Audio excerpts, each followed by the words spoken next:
Medidas de controle do risco elétrico. Desenergização. O procedimento para desenergização, ao contrário do que muitos pensam, não consiste apenas em desligar um disjuntor ou abrir uma chave.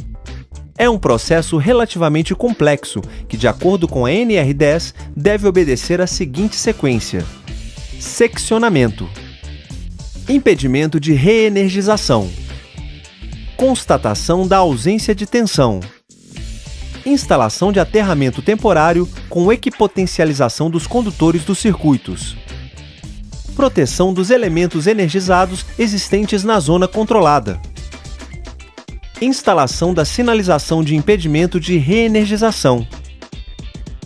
A desenergização deve ser realizada por no mínimo 2 pessoas. Segue a descrição de cada um dos procedimentos. Seccionamento. O processo de seccionamento deve ser iniciado pela abertura do disjuntor, pois uma instalação elétrica sob carga tem correntes elevadas e a interrupção da corrente elétrica cria um arco elétrico. Lembrando que quanto maior for a corrente elétrica, maior será o arco. Logo, o equipamento que vai abrir o circuito sob carga deve ter capacidade de extinguir o arco elétrico. Nesse processo, muitos trabalhadores incorrem em um erro comum.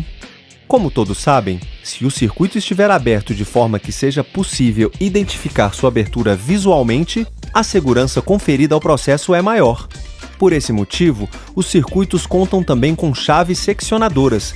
Entretanto, essas chaves não têm capacidade para extinguir o arco elétrico. O erro comum é abrir a chave seccionadora sob carga. Fazendo isso, o trabalhador estará se expondo ao risco de arco elétrico. Logo, primeiro deve-se manobrar o disjuntor, para que somente depois seja possível a abertura do circuito que possibilite verificação visual, como a abertura da chave seccionadora ou retirada dos fusíveis. Impedimento de reenergização.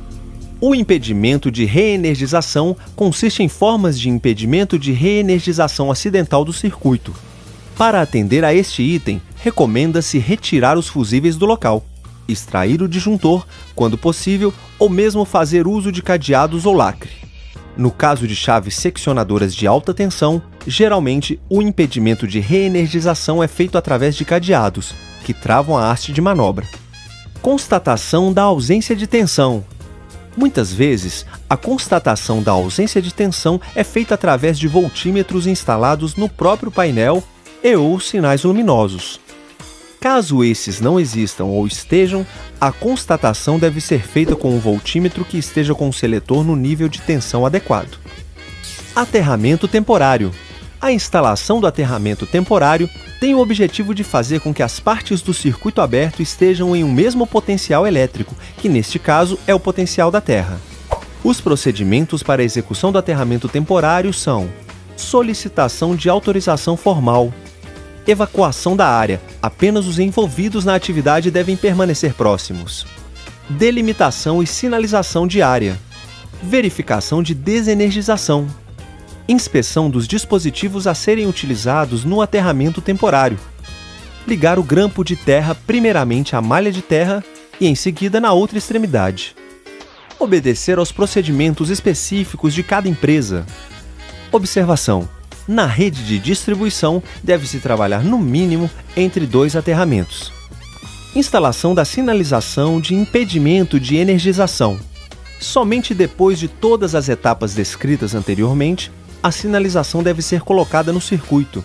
A sinalização é colocada com o objetivo de diferenciar os equipamentos ou circuitos energizados dos circuitos desenergizados. Além disso, serve para alertar os demais trabalhadores, para que não tentem energizar o circuito. Lembrando que os trabalhos são iniciados apenas após a autorização e ao término das atividades no processo de reenergização, não se deve esquecer de retirar a sinalização.